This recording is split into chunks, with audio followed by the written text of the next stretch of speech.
అందరికీ నమస్తే అండి. జగన్మోహన్ రెడ్డి గారి అంటే హెడ్డింగ్ చూశారు కదా, తెగింపు తెలివి, ఆ రెండింటిని మనం అప్రిషియేట్ చేయాలి, ఖచ్చితంగా అప్రిషియేట్ చేయాలి. ఈ తెలుగుదేశం పార్టీ వర్గాలు కూడా, యాంటీ వైసీపీ వర్గాలు కూడా ఆలోచించాలి. అయితే అది ఈవెన్ రివర్స్ అవ్వచ్చుగాక. ఆయన వేసిన స్ట్రాటజీ రివర్స్ అయితే వైసీపీ బొక్కబోర్లా పడుతుంది. గట్టిగా ఒక 30-40 సీట్లు కూడా గెలవలేరు రివర్స్ అయితే. కానీ రివర్స్ అవ్వకపోతే ఆయన వేసిన తెలివైన అడుగు, ఆ తెగింపు సక్సెస్ అయితే వైసీపీ కనీసం 110 సీట్లతో అయినా సరే గట్టెక్కే అవకాశం ఉంది. సో మనం నాణ్యానికి రెండు వైపులో ఆలోచించాలి. జగన్మోహన్ రెడ్డి గారు ఇంతగా అభ్యర్థులను మారుస్తున్నారు అంటే దాని వెనక ఏదో ఒక వ్యూహం ఉంటుంది.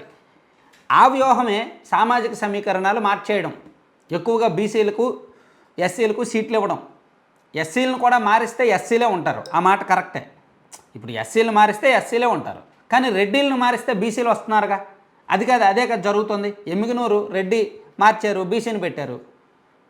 అలాగే ఇంకో చోట మంగళగిరి బీసీని పెట్టారు, కదిరి ముస్లిం పెట్టారు. అలా రెడ్డీస్ని మార్చి వేరే వర్గానికి ఇస్తున్నారు. అంటే దీని వెనక తెగింపు ఉండాలి. సొంత సామాజిక వర్గం ఓట్లు పోయినా పర్వాలేదు, మహా పోతే రెడ్డీస్ గత ఎన్నికల్లో 80% వేశారు వైసీపీకి. ఇప్పుడు సీట్లు ఇవ్వలేదని ఒక 10% 15% తగ్గితే తగ్గుతారు. రెడ్డీస్ మొత్తం మీద ఎంత పర్సెంట్ ఓటింగ్ ఉంది రాష్ట్రంలో? 5.5% ఓటింగ్ ఉంది. 5.5% రాష్ట్రంలో రెడ్డీస్ ఓటింగ్.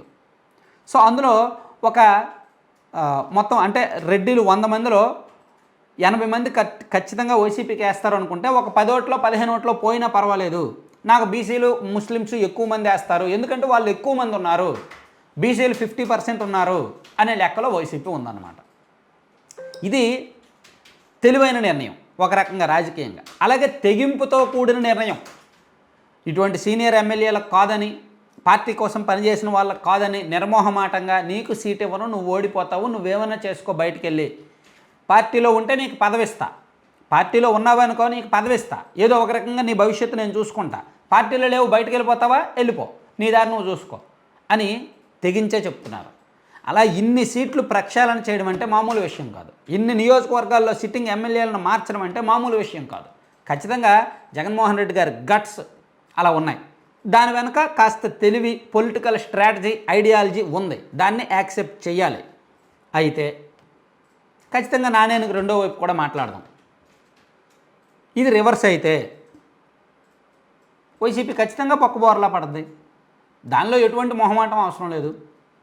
ఇది రివర్స్ అయితే ఆయా సామాజిక వర్గాలు యాక్సెప్ట్ చేయకపోతే, అయ్యా జగన్మోహన్ రెడ్డి గారు మీరు బీసీలకు ఎక్కువ సీట్లు ఇస్తున్నారు, కానీ మీరు బీసీలను మోసం చేస్తున్నారు, కార్పొరేషన్లు సృష్టించారు కానీ నిధులు ఇవ్వలేదు, అనేక పథకాలు ఎత్తివేశారు, బీసీ ఉప ప్రణాళిక నిధులు ఇవ్వట్లేదు, సో బీసీలను కేవలం మీ భజన కోసమో మీ పార్టీని పొగిడించడానికో వాడుకున్నారు తప్ప పెత్తనం వాళ్ళకి ఇవ్వలేదు, పెత్తనం ఒకరికి ఇస్తున్నానని చెప్పి మీ వాళ్ళు అందరూ పెత్తనంలో ఉన్నారు అని నిజంగా బీసీలు రియలైజ్ అయ్యి ఆలోచిస్తే ఒక్కవారిలో పడినట్టే వైసీపీ.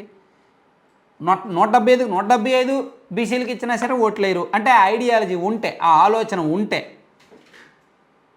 అలాగే ఎస్సీల్లో కూడా ముస్లిమ్స్లో కూడా అదే జరగవచ్చు, రివర్స్ అవ్వచ్చు. సో జగన్మోహన్ రెడ్డి గారి తెగింపు, తెలివి పార్టీ పరంగా, ఒక లీడర్ పరంగా అప్రిషియేట్ చేయాల్సిన అంశాలు. కానీ మనం జనం కోణంలోంచి చూస్తే మాత్రం దాన్ని ఏ రకంగా చూస్తున్నారు ఆ మార్పుల్ని అనేది స్టడీ చేయాలి. ఖచ్చితంగా కాస్త ఆలోచించే వాళ్ళు, ఎడ్యుకేటెడ్, కాస్త చదువుకున్న వాళ్ళు, అలాగే రాష్ట్ర రాజకీయ పరిణామాలను గమనించి పరిశీలించే వాళ్ళు, కాస్త ఆలోచించే వాళ్ళు మాత్రం ఇవన్నీ కూడా పొలిటికల్ డ్రామాగానే చూస్తారు. నమ్మరు, వైసీపీని నమ్మరు. దీన్ని మొత్తాన్ని ఇది ఒక జగన్మోహన్ రెడ్డి గారి రాజకీయ డ్రామా, ఇది మళ్ళీ బీసీలని ఇచ్చినట్టే చెప్పి మళ్ళీ వాళ్ళ చేత పొడిగించుకుంటారు, పెత్తనం అంతా వాళ్ళ చేతుల్లో పెట్టుకుంటారు అనుకుంటారు. లేదు, ఎటువంటి ఆలోచన లేని వాళ్ళు మాత్రం మా జగన్మోహన్ రెడ్డి గారు, మా వైసీపీ అనే భజనలోన అదే మాయలో, అదే రియాలిటీ షోలో ఉంటారనమాట. Thank you.